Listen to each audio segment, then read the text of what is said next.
Hello, friends. Patrick McFarland here of the Liberty Weekly podcast. Welcome back. This one is episode 101, and I am joined by the co-host of the show, Keith Knight. How's it going, Keith? Excellent, Patrick. I am so excited for the books today. These are two of my favorites. I keep them on a coffee table so visitors can see them at all times. And those books are both of Mance Rayder's books, or Pete, what's his last name? It's so new. Pete Raymond, the artist formerly known as Mance Rayder. Yes. Yeah. And then, so Patrick has the first book, and then I have the second one. He's going to control the convo on the first one, and I am going to do the second. All right, and before we get started here, just a few brief announcements. This episode is brought to you by Ham's Beer. Just kidding. I'm drinking Ham's, however. They are $10 for a 30-pack. And they are cool and refreshing. So thank you to Ham's Beer. Also, we have a new patron. We've been getting some new patrons as of late. Hat tip to Keith, because I'm sure that's why. No, but it's really great. This one is not identifiable, the new patron. They are identifiable only by the letters AA space AA. So that was the username. So thank you so much, Quadruple A, I guess we'll call you. Really appreciate that. We're really getting to the point now where we have excess monies, and so we can use the excess monies that are not spent on our operating costs to help improve the show, either through equipment or through books. And so we're very excited and very grateful for that. One quick note on donating. I remember when I first started, making enough money to donate, and you will literally feel better if you donate to a group that you really like, us, the Mises Institute, Become a Tom Woods supporting listener, Larkin Rose or Stefan Molyneux or James Corbett, because you feel like you have some skin in the game. So even if you're not doing it for someone else, really, only got one life, make sure a portion of your energy is allocated towards people you appreciate the work they're doing. So if not for us, do it for you. Yeah, and both Keith and I donate to some of our favorite content providers as well. So from our personal funds and not from the funds that go to our show specifically. But okay, so enough of that. As I said before, the show notes may be found at libertyweekly.net/101 for this one. I mean, there's just so many good ones. And as we usually do, I found myself bookmarking almost every single meme. So we're just going to jump right into it here. The first meme is taxation is theft, and it's the scroll of truth, the uncomfortable truths. And for this short little just for discussion purposes on this meme, do you follow Tim Pool at all, Keith? I don't know. I know who he is, though. You know Tim Pool? I think so. He got into a Twitter exchange with our friends over at the Hapa Supremacy podcast, and she was saying taxation is theft, and he jumped in and said not paying taxes is theft. So what do we think about that, Keith? Yes, not being stolen from is actually not theft. That is like saying masturbation is rape. I'm sorry to use that analogy. That was inappropriate. I would say taxation is theft because it initiates aggression against peaceful people. If anyone else were to attempt to initiate taxes, issue taxes. Let's say we started making taxes for our show, and in exchange, we provided a show every week. Even if we provided value, it doesn't justify us forcing people to not be able to opt out. So the difference between a fee or a tax is you're trying to tax property you haven't acquired through voluntary exchange or original appropriation. Any way you look at it, sales or income, you're still initiating aggression. And if any other person or group did it, you would then clearly see it's theft. And then Tim used this horrible analogy about, oh, if three friends go to a restaurant and order pizza and you eat a whole bunch of it without saying anything, and then they expect you to pay at the end, then you're kind of an asshole. So that was his analogy. I think it's a horrible analogy. I don't think it's a real parallel to exactly what taxation is. I would liken it to more of a slave on a plantation. If you are a slave on a plantation and you accept the master's food, clothing, and shelter, that doesn't make you any less of a slave. You're on that plantation anyways. So yeah, the fact that Martin Luther King Jr. Wrote letters while being caged for victimless crimes, yes, he benefited from the letters, doesn't justify people initiating aggression against him. Simply attempting to reap benefits from thieves is not theft. Sorry, Tim. I mean, they care so much about consent. I mean, not Tim specifically, but the left in general cares so much about consent, except when it comes to, consent about where your money goes. It just doesn't. And there was something more very recently. I can't remember whose show I was listening to, but they made that analogy. I think it's a good analogy. They care about consent, except when it comes to your money. So day number 2, like I said, I ended up bookmarking almost every one. If you can't do it, nobody can. And this talks about the parallel between, if I don't have the right to pull someone over in my neighborhood and go through all their possessions and raise my voice to them and threaten them at gunpoint to see if they have, I don't know, unallowed items. Let's say that this was a pornography-free neighborhood, and the scourge of pornography is going to ruin our family values in this neighborhood, and it's going to affect my children, and it's going to affect everyone's children. I just don't like pornography. Well, that wouldn't give me the ability or the right to pull someone over on the street who's driving through our neighborhood, search their car for pornography. So why is it okay when someone wearing a shiny badge and a uniform does that to stop heroin? I just don't understand. How do we delegate rights that we ourselves don't have? And that's pretty much the whole government thing. They claim to get their rights from the governed. But if I don't have the right to issue regulations, pass executive orders, issue taxes, initiate wars, or I'll be called a terrorist, then how did they get the right from me or us collectively? So if you don't have the right to do it, a group of people called government group doesn't have the right to do it either. But Keith, if a majority of people get together and say that it's okay for this one person to rifle through our possessions and search for plants, then it becomes okay, right? No, unfortunately, it doesn't. Actually, fortunately, it doesn't. Just because a majority of people agree on immorality does not turn immorality into something moral. The best argument against this would be, can 51% of the people vote to confiscate the wealth of the other 49%? Can 95% vote to enslave or kill or steal from 5%? Even if it's such a great disparity, you still have to respect the rights of the individual because they have a better claim to their body and their property towards anyone else. All right, day 3 here. And this is the only meme I think that I'm actually going to quibble a little bit with Mance or Pete Raymond on. Day 3, free speech is non-negotiable.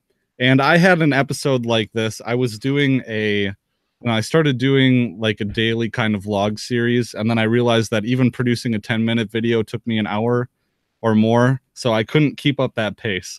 But the only quibble that I have, and maybe this is straw manning Pete a little bit, and I hope it's not, but I don't think that free speech is a right per se. I think it depends on what your medium is. And actually, I am pro censorship in some instances.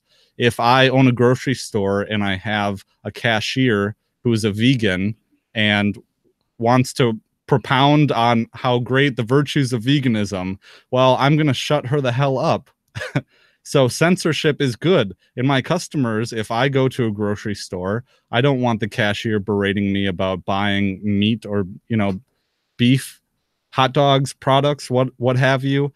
So I think that it all comes down to private property. And yes, I would prefer free speech. I guess this is just a very nuanced point to make. And I don't think that, Pete would disagree with me on this one. But what do you think about that, Keith?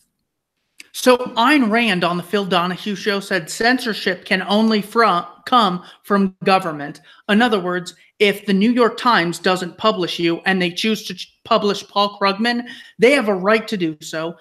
That extends to Twitter or Facebook or these other things. The problem with Twitter is not freedom of speech, but it's more breach of contract, as in there's a general understanding you can't advocate violence, post snuff films, or rape.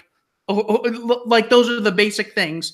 But then when they shut someone's account down, that's a clear breach of contract. So that's not what I'm saying. I'm not saying good for them for, killing Sargon of Akkad or Milo's accounts or whoever they've gone after on YouTube. So that is a breach of contract. That's not a free speech thing. As far as, no, you do not have the right to force someone to host you, whether it's your writing or your speeches or any content available. That's more of a property rights discussion. Sure. Yeah. Property rights or a discussion of contracts. So I got some heat for that video. It was a pretty popular one, though. So still good time.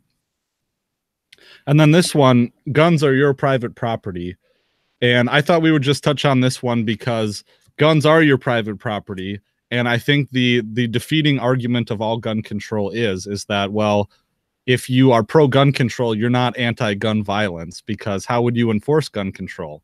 Well, you would have some people with guns that would confront the people that have guns that you don't want to have guns. So you are pro-gun violence. What do you think, Keith? Have you tried using that against people? I have. The cognitive dissonance, just they can't confront that. Oh, yes. Well, the one I use is, because you're often arguing with leftists, is you want this group of people, the military, the police, this group to have a monopoly on licensing guns, who gets them and who doesn't. You want them to have a monopoly on AR-15s or bump stocks. Aren't you guys against monopolies because they concentrate too much power? It's like, I know you're really worried about there being a monopoly on matches, as there that's the big thing, by the way. In the Industrial Revolution, the one monopoly where prices increased, or monopoly where prices increased, was matches. And they go, this is the reason we need antitrust. And then they went after Rockefeller and Carnegie. The most important thing is defense and the ability to defend yourself against aggressors. You want this group, first of all, it's not just any group. This is a group of people that has, a history of total atrocities. You just list them. Just Waco, the My Lai massacre. You have invading Iraq based on lies. You have Abu Ghraib. You have invading Afghanistan based on lies. A civil war that killed 500,000 people. Just spraying Agent Orange in the skies to kill civilians in South Vietnam. It's crazy. That's the group who gets to have a monopoly on guns? You've got to be kidding me. So yeah, with the logic of your argument, as well as mine, I think that's really where we're going to put a stake in the ground as far as that conversation goes, because there's so many facts that you can get confused with, and there's counterfacts to those that they don't really give you a principled idea on why gun control never has, isn't today, and never will be legitimate. It's not like, well, it depends on what the shooters use in the future and what the founders meant by that. No, it's always wrong to initiate violence against peaceful people and their property. It applies to guns, computers, and books. Done. Right. And well, I think that your argument is probably more effective at actually convincing people, whereas I'm always just about winning the argument. And I think that's the wrong way to approach it, is the way that I do. But I'm a lawyer, so what are you going to do? Yeah. And then I think that this is kind of a Larkin Rose candles in the dark thing, is that once you really get into my facts versus your facts, you've kind of lost the argument. If your goal really is to convince someone or to have any meaningful gotcha moment, I don't think that you'll have it if you get into discussion of facts or empirical evidence, because that's aside the point. If the logic doesn't back up the empirical evidence, then something isn't right. I would go by logic. So the next one is, I can't read it. If you can't trust people with freedom, how can you trust them with power? And this kind of goes back to our Frederick Bastiat video. I mean, Basquiat was saying this, way back in the day. What was his time frame, Keith? I horribly butchered it in our episode. I rattled off like the wrong century or something. That book was written in 1850. Okay. I'm a great libertarian. And that's according to there's a part in the book where he mentions the United States. He goes, the biggest problem in the United States today, and in parentheses it said writing in 1850. Mm-hmm. So that's probably what that meant. Right. So we can't trust people with freedom, but we trust them with power to rule over everyone else. That's kind of the same thing as humanity is inherently bad. So we're going to take a select few members of humanity and give them the power to rule over everyone else to make sure that they don't do bad things. The fox is in the hen house, people. Fox is in the hen house. I know. And it's not just a random group of people. It's not like, all right, here's the group and we're going to take these 5 to have them rule over. That would be bad enough, but it's worse because when you get a state, you attract the Chairman Maos, the Hitlers, the Kissingers, the Brzezinskis, the Madeleine Albrights, the Barack Obamas. They seize power and then they just go nuts. And then they just start waging wars of aggression. And then it's like, oh, 4 troops died in Niger, to which a congressman goes, what? We have troops in Niger? I mean, it's so funny. And this is I will say this quote a million times until people start grasping it. This is from The Most Dangerous Superstition, page 27. If human beings are so careless, stupid, and malicious that they cannot be trusted to do the right thing on their own, how would the situation be improved? By taking a subset of those very same careless, stupid, and malicious human beings and giving them societal permission to forcibly control all the others. That's a mic drop. It is. And are you a fan of Lord of the Rings at all, Keith? I'm not, no. Oh, man. Okay. Well, we could have a discussion about that where, Gandalf, you've seen the movie, right? I mean, or you haven't read the books or anything? Oh, yeah. I've seen all 3 movies. Yeah. Okay. Well, Gandalf denies taking the ring because, Frodo says you could use it for good. You could, be benevolent, and no, through me, Keith, the power would wield the power unimaginable. Okay. So day 7, and how are we doing on time, you think? I think we're 20 minutes in. Okay. So I got a little bit more here. No people have ever voted their way to liberty. Here, I'll show this one. It's the Venus flytrap meme. It's very great, and it has the bear trap and everything in it. So, what do you think about that one, Keith? It's very difficult. I don't think there's been a principled revolution through voting. There's this meme going around that's so sad but so true. It says France just rioted and got more freedom than we've ever gotten through decades of voting, and it's sad, but through the rioting, they got Macron to push the discussion on the gas tax to 6 months, and then they kept doing it, and now it's off the table. It's like, come on, you psychos. Is that what it has to come to for you to say, you know what, maybe I'll just have the same rights as every other citizen? That's how crazy they actually are, that they'll still hold on to it no matter the amount of destruction that it causes. It's insanity. And this dovetails very nicely with this other meme is that, well, it's backwards for me, but it says the tragedy of comfort. And the first one says, when you launch a full-scale war over a 2% T-tax, but are now taxed 40% and nobody cares. So and this kind of goes into a theme that I brought up. So I was at some event for lawyers in the area last night, and I was talking to this guy about politics, and it just kind of came up. But we were talking about the American Revolution and how he said he wasn't a Ron Paul libertarian because he couldn't get behind Ron Paul's foreign isolationism. And I was just like, oh, geez, I didn't say anything about it, but it hurt me on the inside. But that's the important thing. Ron Paul is an isolationist. As free citizens, you don't have to be isolationist. In other words, I could easily see there being freedom guerrilla troops that go around and disrupt dictatorships of some sort or another. This is what Douglas Murray said. What neoconservatism, why we need it. dumbest thing I've ever heard. The problem is that when you have a tax system, there's no incentive to fight the right dictators. There's no incentive to not kill civilians. You're getting money and the patriotic support anyways. And you're basically held to different standards. Oh, that was war. Whereas in an anarchist society, you would just have a group of people who specialize in it.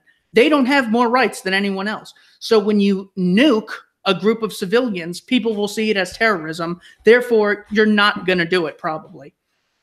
Right. Well, I mean, the point that I was going to make is just that I think we need, if liberty is ever going to really come about, we need external circumstances that would produce a culture that is friendly to the idea of liberty.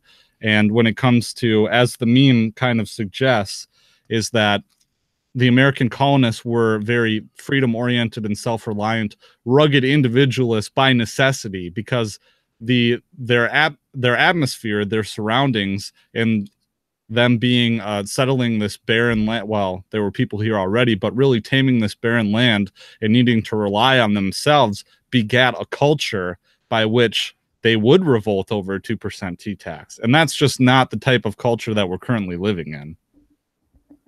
Not by a long shot. So I got a couple more memes, and then we'll move on to the next book here. Let's see here. All right, so if it pleases the crown, may I breathe? And I'm forgetting the name of the, was it Sterling who had the cigarette? This was Eric Garner, who supposedly was selling untaxed cigarettes, known as Lucy's or something. Mm-hmm. And so they strangled him, and I don't know if he started hyperventilating, or if they like collapsed his windpipe or something, but he ended up passing away. And this is making the connection between police departments and Jim Crow laws and the old slave patrols and everything like that. So I was taking a 3L seminar in my last year of law school, and I did a paper on domestic violence because it was a domestic violence kind of class that was the theme.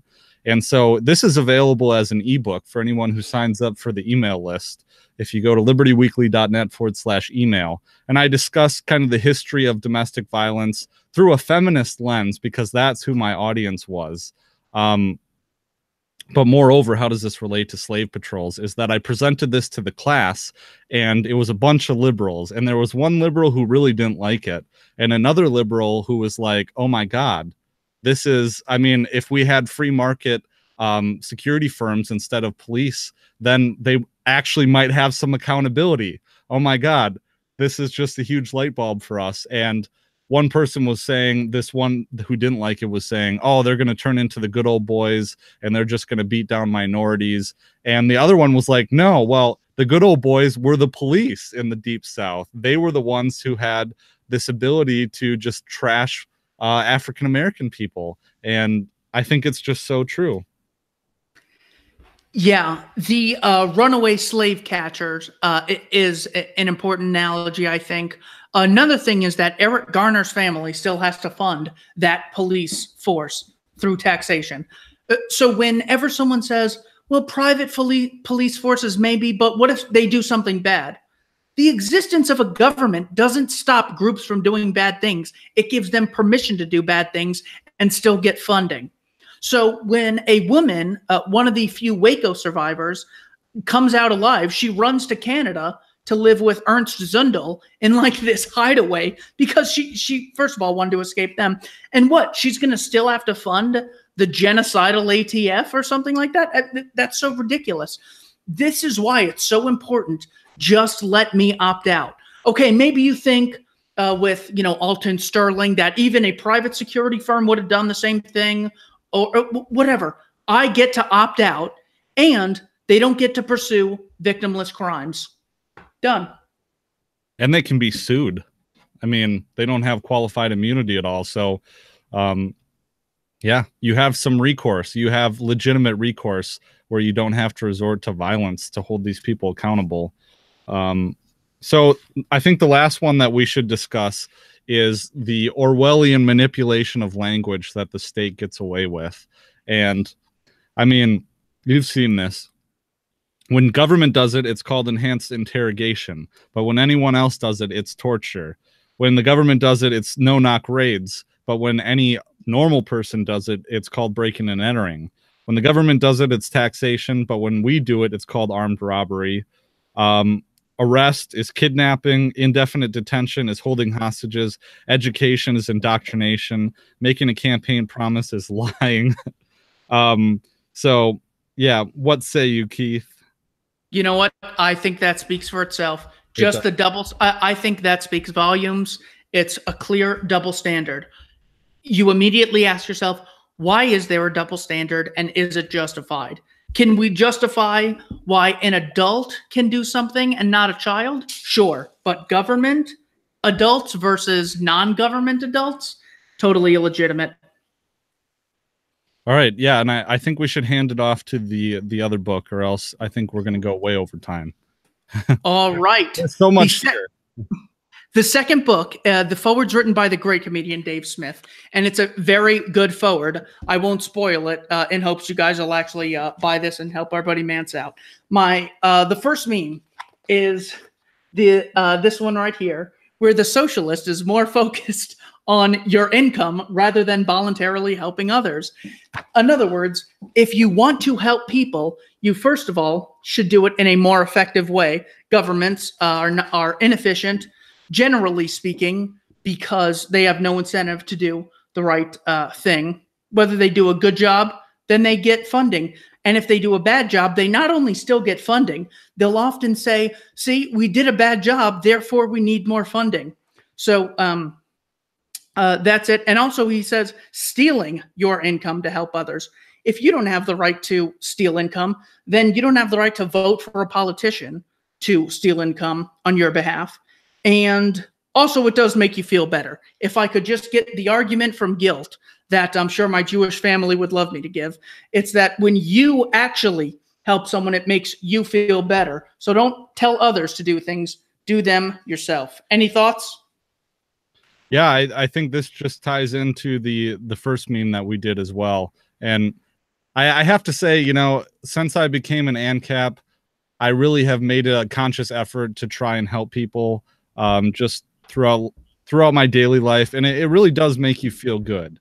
And we have charitable things that we support in the Liberty Weekly podcast as well, especially DonorSee. And you can find a link in every show notes page to that, where you actually see the change that your effort has on someone's life. DonorSee.com, DonorSee, S-E-E. So go there and donate to some people in need. The next meme, he has a tweet from someone. It says, I don't want a tax cut. I want maintained bridges, less infant mortality, well-paid teachers, federally funded science, my social security, clean water, natural parks intact, renewable energy. I don't want a tax cut. The obviousness in this the tweet is that you actually don't need to be taxed to fund any of those things. All of those things can be funded voluntarily. You don't have to wait for someone to come along and steal on behalf of someone else. And they have been provided in the past. All those things. I mean, aside from the federally funded science, I mean, look where we got at this point in time. There was no bureau that, I mean, to my knowledge, there was no bureau that invented the automobile. So, yeah. Yeah. And I have no clue if like Copernicus, Isaac Newton, and Galileo were federally funded. Either way, you don't have the right to force someone to research something. I love doing research on history and all that stuff. I don't have the right to force people to fund my operation. The next one is a woman, Sarah Polly, saying, whiteness has an ignorance that is bottomless. And then Jordan Peterson saying, the idea that you can target an ethnic group with a collective crime regardless of specific innocence or guilt of that constitutes elements of that group. There is absolutely nothing that's more racist than that. In other words, it's not racism that the left is generally against because they constantly generalize groups. What people of color need is what? Well, you know what all of them need? What women feel like is you just generalized all women. That's racist and that's sexist. So this is a clear case of projection. They see people in groups as collectives. Blacks can't get IDs to vote. And then Prager University had a great one where they just went up to all the blacks they could find. Where do you get an ID? Do you have an ID? They all said, yeah, of course. What are you, dumb? So, so the left sees everything through a cultural Marxist oppressor-oppressed lens, because if there's an oppressor, that justifies government power to fight that oppressor. Why do we need this big government? It's because the bourgeoisie in favor of the proletariat, because of the terrorists, because of the communists, because of just fill in the blank. They just fabricate a gender wage gap. So it seems like there's this big problem that's so big government needs to step in. Meanwhile, the Equal Pay Act of 1863 already made that illegal. So that's a clear instance of this is not a principled fight on behalf of the feminists or the anti-racists. It's just a divide and conquer strategy. And they even do it in history. There were between 28 and 42% of all free blacks were slave owners. The first slave owner in the U.S. was a black person. It was not a black versus white thing. In Charleston, South Carolina alone, according to the 1830 U.S. Census, there were 407 black slave owners. It wasn't a white versus black thing. It was a who has rights and who doesn't. White men were enslaved and drafted for 200 years and killed by the hundreds of thousands on wars based on lies. And they want to talk about skin color. That's all they get from enslavement and genocide. They're like, their skin color was darker, and then that skin color, their oppressor oppressed. It's so dumb. And that's why I love that meme. Any thoughts? Well, that's why I don't understand the left's obsession with democracy and democratic values too, because democracy is just tyranny of the majority, and they always champion the minority in the face of the majority. So I just don't get this. I've been getting this extolling the virtues of democracy a lot lately by very educated people, and it always puzzles me. Well, like Michael Moore's movie says, we look at when the people are polled, they support X, Y, and Z. I go, what do you mean? By every standard, the people are ignorant on economics, philosophy, and foreign policy. So democracy is not necessarily the way to achieve those things. Let's vote on how to make a mouse. But that doesn't mean you'll get the best mouses. We can't vote on how to make this cup of coffee or this book best. That's why private property's the answer.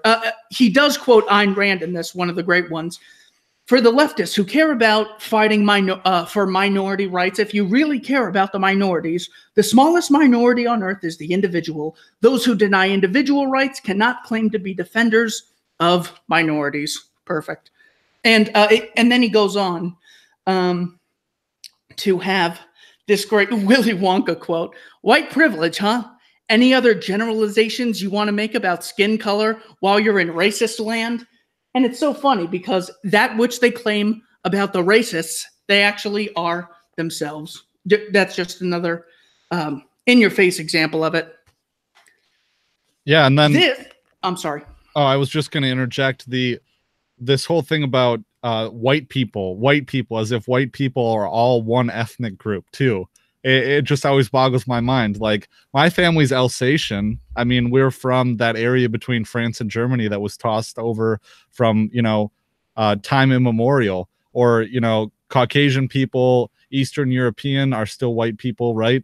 Are you Norwegian? I'm not all up to date on the different, I guess, groups of white people, but there's a lot of differences between us. Oh, absolutely. All right, here's another one. Irony, and it shows the swastika and the Antifa flag. It reads, can I copy your homework? Yeah, just change it up a bit so it doesn't look like you look obvious you copied, okay?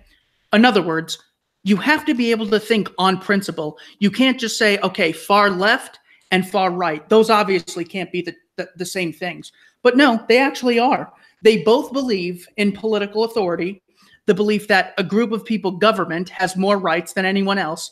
And to a further extent, they believe in a heavily institutionalized aggression against the private property ethic. That's all it is. The National Socialists, believe it or not, you can read the 25-point Nazi platform. Put that in the show notes, please, if anything. Just read them, and you could literally read them off, all except the ones that are specified to race. or Jews. You could read those. State-run banks, state-run media, state-run education, state investment in the economy, state regulation of the economy. Those are perfect things that show that there's no principal difference between the two. So when the Nazis say, capitalism, communism, all the same thing. No, you can't just take our thing and use it to your own. The communism is the abolition of private property. Capitalism is the institutionalized recognition of private property and voluntary exchange contracts between private property owners. So if you don't understand on principle, you'll fall for this horse shit right here. Excuse my language. Any thoughts on that one, Pat? Yeah, you should talk about I'm just writing the show notes here, but you should talk about the tweet that you made that Tom Woods liked that I read this morning. We were talking about before we went on. Oh, so there was a woman arguing with Tom Woods who said, no, the Democrats have the moral high ground as opposed to the Republicans. The problem is Republicans. Bill Clinton's personal teacher at Oxford was a guy named Carroll Quigley. Carroll Quigley wrote in a book, Tragedy and Hope, that there's a conspiracy to get the two parties to be so similar in policy, but have little differences and really focus on them. So you can, quote, throw the rascals out without there being any policy changes. He cites the Royal Institute of International Affairs, the CFR and the Round Table Group, and Milner's Kindergarten as the people behind this. But about that tweet, I just asked her, okay, let's just go through the big ones. Which party supports the Federal Reserve having a monopoly on the currency and a coercive state monopoly on interest rates? Who supports the drug war? Who supports regulation? Which party supports gun control? Trump just implemented a bump stock ban. Reagan implemented an automatic assault rifle ban. Who supports intervention in the healthcare market? Bush implemented Medicare Part D, and we know where the Democrats stand. Who supports the drug war? Who supports killing civilians overseas? Who supports taxation and all this other stuff? Everything else is trivial compared to that. They collude with Russia. Okay, the Democrats get a ton of money from AIPAC, the American Israeli Political Action Committee. Oh, foreign intervention. Or foreign interference in our election. Those are trivial nonsense things. So when Don Lemon says, there weren't any, affairs under the Obama administration. Well, first of all, there was a guy, Larry Sinclair, who came out and said he had an affair with Obama and gave a speech about it, giving details and citing his time slots. But just because the mainstream media didn't report on it, Don Lemon assumes it doesn't exist. But that's a perfect example of someone being pushed with, here are the only things that matter. Both of the parties agree on both of these. What do you say? And Tom could not get her to move an inch to admit that. And that's why you have to think on principle. Yeah, of course he couldn't get her to move at all. But specifically on the drug war, you would think that the left would be against the drug war, but they are only when it comes to, we should get rid of mandatory minimums and we should maybe decriminalize marijuana. But cocaine, heroin, all those things still should be illegal. Still should crack. I haven't met one leftist who was, like the ACLU civil libertarian type who was like, yeah, let's legalize all drugs. Never. Have you? It's so rare. And when they do it, their reasoning will be, we need to legalize it because it disproportionately harms African Americans. I go, yeah, men are half the population and 90% of the prison population. Is it sexist against men? No, they commit more offensive. That's the first thing. So because they don't want drug legalization for a principled reason, that's what keeps it going. Because if they say the reason it's okay to use drugs and not be put in a cage for using it is because it's wrong to initiate violence against a peaceful person who's not initiating aggression against anyone else. And once you get there, then everything collapses. So they have to go into talking points. So Beto O'Rourke on Bill Maher's show has to say, I think we should decriminalize marijuana so we can tax and regulate it, and the taxes will be used to put back in our schools. Asshole, you get billions of dollars every year and 12 years per student, and you want more. Greedy son of a gun. This is insane. So that's why the leftists will never argue for against the drug war on principle. It'll only be, well, because the Rockefellers were behind it, or something like that. Or those laws were intended to, the opium laws targeted Chinese immigrants because they were building the railroads at the time. I don't know. It doesn't matter. It's irrelevant. It's still violence against peaceful people. Right. And that's one of the biggest problems I have with like Black Lives Matter is that at its heart, they're not anti-cop because you can't delegate rights that you don't have. They're anti-cop because it disproportionately affects African-American people in police violence, or so they say, you know, and there's no principled stance there. And going back to the point that I made earlier about how the left is concerned with consent for everything except when it comes to your money. You know, you can't, and this is a problem I have with civil libertarians, is that without financial or economic freedom, you don't get any of the other civil liberties that they talk about. Those things are so intertwined. You can't have one without the other. The next meme says, SJW logic in the real world. The doctor says, I'm sorry to tell you, you have cancer. SJW says, do you have cancer? Doctor responds, no.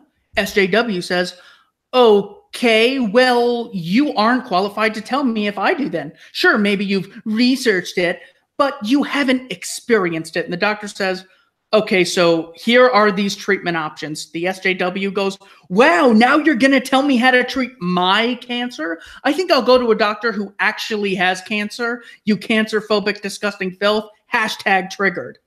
This is a great logical fallacy used. If you haven't experienced specific thing X, you cannot have an opinion on X, which logically says if you haven't been raped, murdered, or mugged, you can't have an opinion on whether those three are good or bad. If you haven't been the victim of a genocide, you can't say if genocide is good or bad. You're just pushing your subjective opinion on someone else. This is simply a hurdle that an irrational sophist will create to get you to jump over. So 3.5 billion women, 3.5 billion people, men, can't have an opinion on abortion. There, we've all dealt with them. White people can't have an opinion on anything that affects blacks or, you know, something to that extent. So that deals with all them. So they're just trying to shut you up. This is just political correctness in a nutshell. Totally irrational and illogical. Right. And if you're a black person that has an opinion about, you know, Black Lives Matter, then you're just an Uncle Tom. I mean, if so you can't win for lose. And I mean, this goes along to this logic with the cancer doctor, this meme of where maybe you're an idealistic young libertarian, and let's say people like maybe your parents will just dismiss everything that you say, all the logic and all the reasoning and all the reading that you've done, just by saying, well, you don't know how the real world works and you haven't experienced the real world. So all the points that you're making, which have real world references and studies and examples, we can just throw that out the window because you're young and you haven't experienced the world yet. And I wish they believed it, or else they'd say, you know what? We SJWs can't judge the 1%. Only they can judge themselves because we're not the 1%. So we can't have an opinion on them.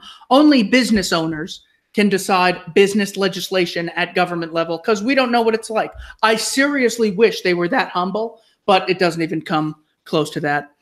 The harsh realities of their ideology. So first, after Mance attacks the fundamentals of it and the cultural aspects of it, he says the harsh aspects of reality: Chile, free market capitalism, economic freedom, rank 7 on Earth, most prosperous Latin American nation.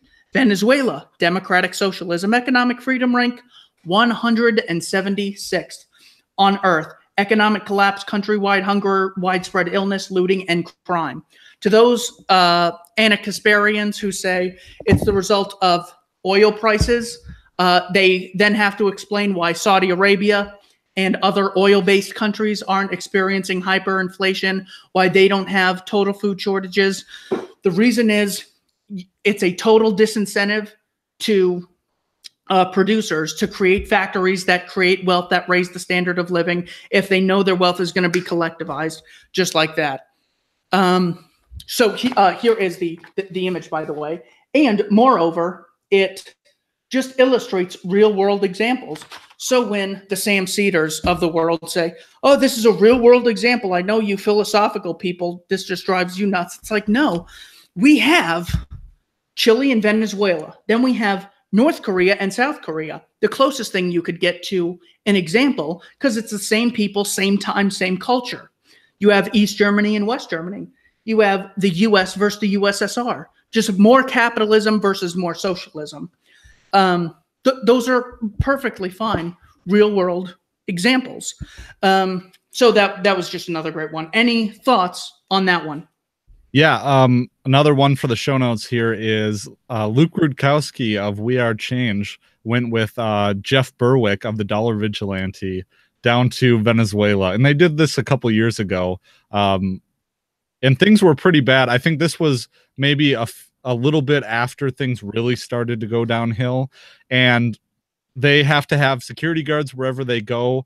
When you go into a building, there's like a checkpoint and a few like safe rooms. So you go through a few compartments before you actually get into the building.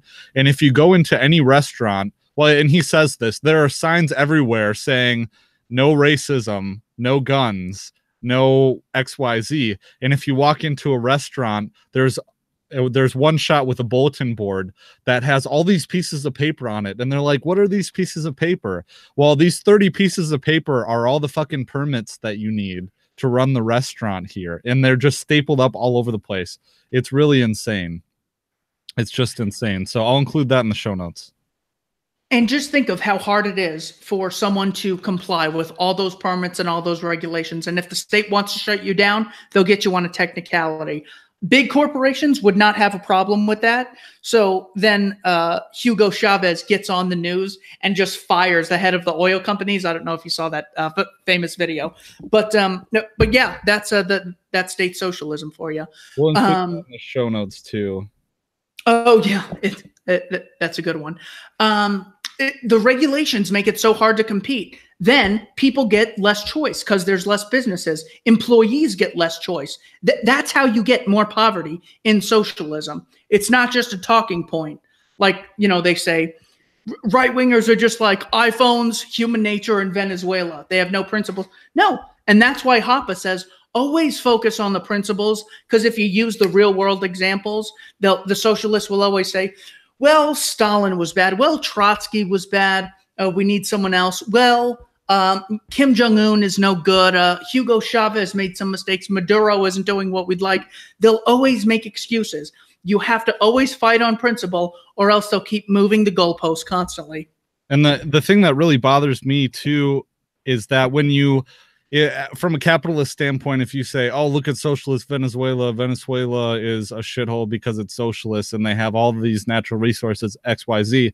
Well, a democratic socialist or a leftist would be like, oh, no, actually, Venezuela is bad because of U.S. foreign interventionism and all the dicking around that we've done down there. Well, why can't it be both? I mean, I think it probably is both, truthfully. I'm not as well researched on it as maybe some are, but things are not black and white, really. Yeah, I just don't. Isn't that great when the socialist finally admits U.S. government intervention in the economy hurts economies? Finally. It's like they finally are against taxation when it's Trump's tariff. Robert Wright comes out and says, actually, tariffs are paid by the consumers. And then Paul Krugman comes out and says, oh, actually, tariffs are no good. We need free trade. It's like, how about domestic free trade, unregulated? It applies the same Arizona to New York as it does Arizona to Mexico or Chile or Japan. Ridiculous. So bring this to a nice end, he has this great one. Liberty is always the answer, he titled this. So saying socialism works so well, people build boats from trash to escape it. It is an interesting observation.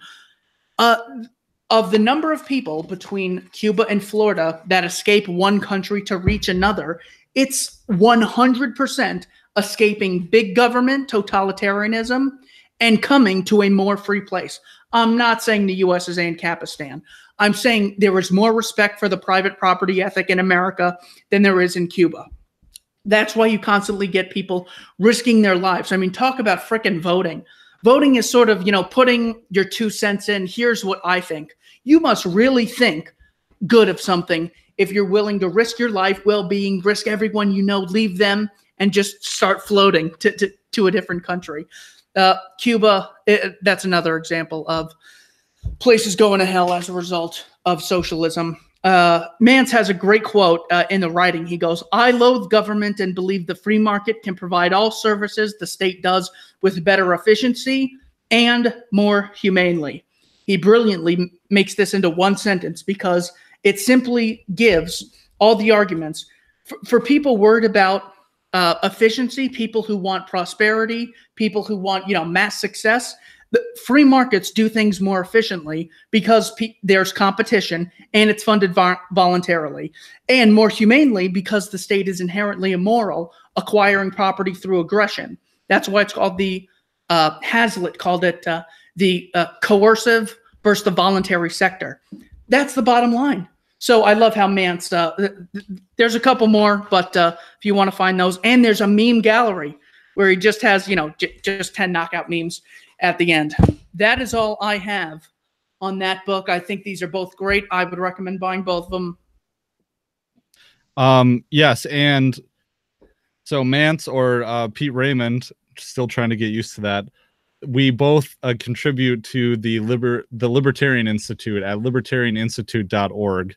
So this is a little shout out. We need to have Pete back on the show, because I had Pete Raymond on the show twice. I think when he was first taking off, and I was on Free Man Beyond the Wall as well. But we haven't interacted since we both got on the Libertarian Institute. And Keith, you're a contributor at the Libertarian Institute now as well. So yeah, just really great stuff. We'll put links to where you can find his stuff in the show notes page here. I mean, talk about meme gallery. You should follow him on Twitter, because that's kind of how he got his thing, right? How he established himself was being the meme lord, the resident meme lord. So a few shout outs here. I really wanted to do something special for our patrons here. Our friends Chanlin and Thijs Vanderlinde have been the two of the longest patrons who have done the most supporting for the show monetarily. So I just wanted to give them a shout out. I think Chanlin was on the show. I'll put his appearance on the Liberty Weekly podcast in the show notes page. And Thijs is starting his show too, I believe. And there was an episode I did with him that you can get by supporting the show. There's, I think, 80 or 90 extra posts that you can get right away if you pledge to the show. They're all backlogged way back here. You can just keep scrolling and scrolling and scrolling. So a little peek behind the scenes at what kind of content is in there. Also, don't forget to sign up for the email list sign up here. You can get email updates of every episode that we drop. So anything else, Keith, that I'm forgetting? Nothing else. Always a blast talking to you. Oh yeah. So we're gonna do a little post-show Patreon bonus content as well, probably with Kyle Anzalone of Foreign Policy Focus, and maybe some other guys from the Libertarian Union. So that will be also on Patreon. But this has been episode 101. I think for episode 102, I'm going to try and do that thing about the Wisconsin prison systems and some shenanigans that is happening with Lincoln Hills, which is a juvenile correction facility that's being sued by the ACLU for abusing inmates. And these inmates, once again, are juvenile. So I think it's really important to shed some light on that one. So looking forward to that. But thanks a lot, Keith. It's been great having you on. Oh, yeah. And make sure you read the social contract closely, because it says we can abuse people in prison and juvie, and Abu Ghraib is legitimate and Guantanamo's good. That's why you really got to read the social contract fine print. It's right. It's the fine print, which us lawyers, we know all about that. So, all right. Well, this has been episode 101. Thanks, everyone. Peace out.